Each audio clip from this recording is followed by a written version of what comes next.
It's AEW, and desperate times call for desperate booking.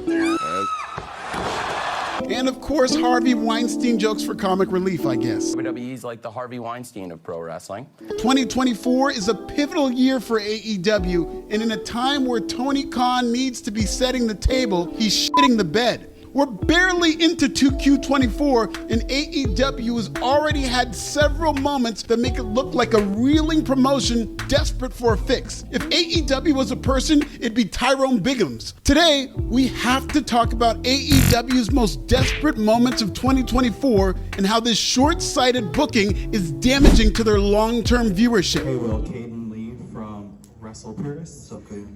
Congrats on the tremendous match tonight. You recently took aim at Triple H in a promo talking about wrestlers running from the grind. Do you believe that your output, and including matches like tonight, shut that conversation down?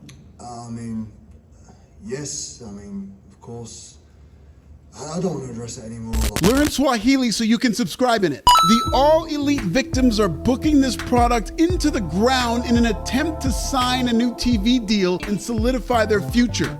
Believe it or not, I hope they succeed in that pursuit. But they're not going to do that with hotshot angles and a product built solely to react to WWE. But don't mind me, this is just bad faith criticism, right? What kind of boy in the bubble bullshit is that? That you should only listen to criticism if you feel protected and it's from somebody you know and trust. Listen, there's an opportunity to learn from all criticism, regardless of the intent. Shout out to my ops like Kool-Aid Man and Joel the Troll, who are probably in the chat as we speak, giving me bars right now. I see you. Go off, Kings. But to be fair to these all-elite snowflakes, here's some good faith criticism about AEW and the situation they're currently in right now, so that you feel protected. Tony's like, because I think it's because of the pressure and the contract and everything like that, and the ratings being down during the contract negotiation period, which is the worst time for this to happen. Is he's just trying to come up with idea after idea after idea, for this week. How many the rating up this week? And when you think like that, you're going to be in trouble. Okay, did that 5-star criticism make you feel better? By the way, it's an election year, and my new favorite way to read news is through ground news. With ground news, you can compare headlines and stories based on media bias and find out just how much a news site leans left, right, or center. They should invent this service for wrestling news bias one day. But point is, I love this service so much, I personally reached out, they became today's partner, and now you'll love them too. Moving on, let's start with desperate move number 5 and Swerve Strickland winning the AEW World Championship. I beg your pardon? I beg your pardon? What should have been a great moment in Black history feels tainted with panic. This is a typical business move from an American corporation, which are notorious for only rewarding Black people during lean times. In fact, let's have a quick history lesson about Black world champions in context. Booker T's first world title win in WCW came years after it should have. Booker was ready to be a world champion coming off his iconic Best of 7 series against Parts Unknown. But they waited until WCW was just about to go out of business to give him a Lifetime Achievement Award, and Booker was stuck with the strap during WCW's dying days. It wasn't until Booker T won the world title as King Booker, when he was the hottest character on a surging SmackDown in 06, where it felt like Booker T was the guy while the iron was hot. Not all Black history is created equal, and that's the type of Black world title win I like to see. Unlike Ron Simmons winning the WCW title in '92. A great moment in time for sure, but again, context matters. WCW in 1992 was a dying company. Jim Herd ran that company the way a one-legged zebra runs from a lion. It doesn't. And by 1992, Herd had run Ric Flair from the territory, Jim Cornette was gone, Stan Hansen stormed out in disgust, and after Jim Herd was fired to start the year, he was replaced by an out-of-touch Bill Watts who used dated wrestling rules to book the product. These were the dark days of WCW, and like any American corporation, they looked to a brother to bail them out. Not to carry the company in a position where he could succeed, but to keep the ship afloat until WCW put itself back together in '93 during the Bischoff years. Now let's do WWE. Kofi Mania might be my favorite wrestling moment ever. Sometimes I tear up just thinking about it. That's what I'm talking about. But it happened in 2019, one of the worst years in WWE history. WWE in 2019 is the reason AEW exists in 2024. That was the year of the ref stoppage with Bray Wyatt and the mechanical issues in Saudi Arabia, and WWE's ratings were falling apart. Their live event business was a mess, and AEW was beating up on NXT. In 2019, Vince McMahon was at the helm for what will forever be known as the senile era. Kofi won the strap, A, because fans demanded it, but also because WWE was down bad and they just said, fuck it. Even when Bobby Lashley won the WWE Championship, it was during a goddamn pandemic, a time when it probably wasn't healthy to be sweating all over your peers, and coincidentally, a time where I've never seen so many blacks on TV and wrestling in my life. Imagine that. I beg your But to WWE's credit, when business started to heat up and fans came back around 2021, WWE not only stuck with Bobby Lashley, they doubled down on Black history by going black to black from Lashley to Big E, who won the strap in 2021 when business got hot.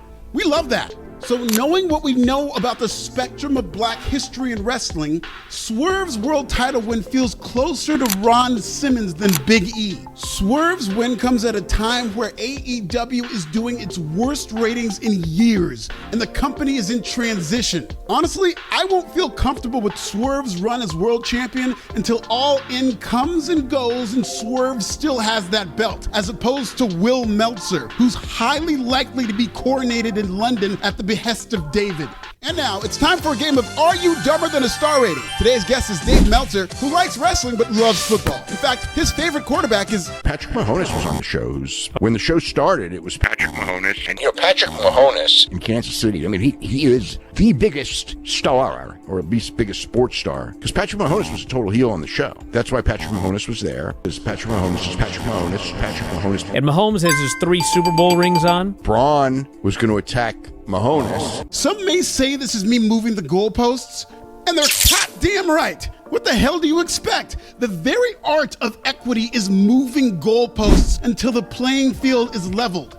After Lincoln and Frederick Douglass took us out of timeout during the 1800s, back when Meltzer was 18, the focus then became on having better living conditions and maybe being able to vote in one of these elections. When that fight for equality was going on, imagine being the guy like, stop moving the goalpost, Nat Turner. Why? AEW signing one free agent after another no longer feels like the company is the place to be in pro wrestling. Given the ratings and half-assed storylines of AEW, seeing all these free agents come to Jacksonville just tells me that Tony Khan is simply overpaying for them to create the narrative that all the top stars want to be in all elite wrestling. It's actually a pretty shrewd business move from a narrative standpoint, but financially it's unsustainable. Because AEW doesn't really have an identity past being a wrestling company. And a great wrestling company in an era of great wrestling is like a dog who's really good at barking. What dog isn't? Does that dog have an identity past what it's expected to do? Is that dog extreme like ECW? Does it do lucha things like AAA? Can that damn dog tell a long-term story that sells tickets like WWE? Does that dog have that dog in him? Or is it just really good at barking the way every damn dog can? The more AEW signs these free agents with no follow-up, the less it'll matter who's under contract, no matter whom AEW signs. That's why viewership was down for Okada and Ospreay's debut. That's why ratings didn't really sustain for Mercedes Moné. All of these are some of the biggest stars in wrestling who could do big business with better booking. But without a plan, Tony Khan signing these wrestlers for the sake of signing them is starting to feel like stockpiling rather than storytelling. I am not bipolar. Nothing screams desperation like the booker putting himself on television, especially when the booker is Tony Khan, who A, vowed he'd never be a TV character, and B, doesn't belong anywhere near a television. I'm sorry, Tony is far too nice and timid to be believable as an authority figure, which is crazy because he's legitimately in charge in Jacksonville. Or at least that's what the printed piece of paper says in Daly's Place. Tony Khan's hotshot angle was the second angle this month that reeked of desperation, as AEW was now trying to jumpstart business with the MWO, the Message Board World Order. The big angle mustered only 683,000 viewers, AEW's lowest viewership in years. Time will tell if there's interest in this storyline long term, but it's not a promising start. The last time AEW pulled a desperate move like this, it actually worked. Temporarily, at least. Because on the Dynamite after WrestleMania, AEW tried to capitalize on WWE's history-making momentum by airing CM Punk on its television, just days after Punk had been on WrestleMania and the Raw after Mania. The CM Punk Jungle Boy footage spiked a rating because Punk is the biggest star AEW ever signed, get it how you live. But after that publicity stunt was over, ratings faltered for 2 weeks in a row, and all signs indicate the hotshot storyline used to promote the Young Bucks versus FTR did nothing for AEW Dynasty's buy rate. AEW responding to WWE is all part of the wrestling war, but it's starting to feel like AEW owning the E-drones is more important to them than securing that bag. Like when Will Ospreay took to expensive AEW national television to respond to Triple H's veiled shot at him. Well, they work less, the schedule's lighter. All right, then I'm glad I didn't get you.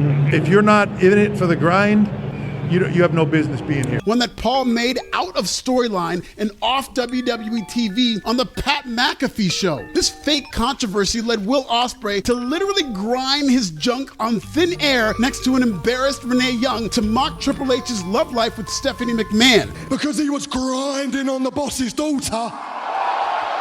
Could a boom period be too far behind, bruv? AEW's pettiness leads me to the most desperate AEW moment of 2024 in the form of Tony Khan's Harvey Weinstein joke. A joke that you, the mighty subscriber, voted Khan's most cringe moment of all time. I have no problem with trash talking in pro wrestling, but at least make it good. I already covered why this was a terribly executed joke by Tony Khan in my last video, go see it in Swahili, but I want you to look at this picture of Tony Khan, which tells 1,000 tweets. Tony Khan in a neck brace, faking an injury during a time where AEW needs somebody with a real backbone is emblematic of everything that is wrong with this company. This isn't the face of leadership. Andy Khanman in a neck brace represents the mental state of Tony Khan in AEW more than it'll ever represent the physical state. AEW is running out of time to kick out. But hopefully, like any of their meaningless 6-star matches, AEW will be able to kick out when it seems like they should have been left for dead 3 finishes ago. This is tough love from Big Alfred to AEW, all in completely bad faith, if you'll pardon my Swahili. You came into this industry as the most naturally talented athlete to step in a WWE ring since Shawn Michaels. And what did you want to do?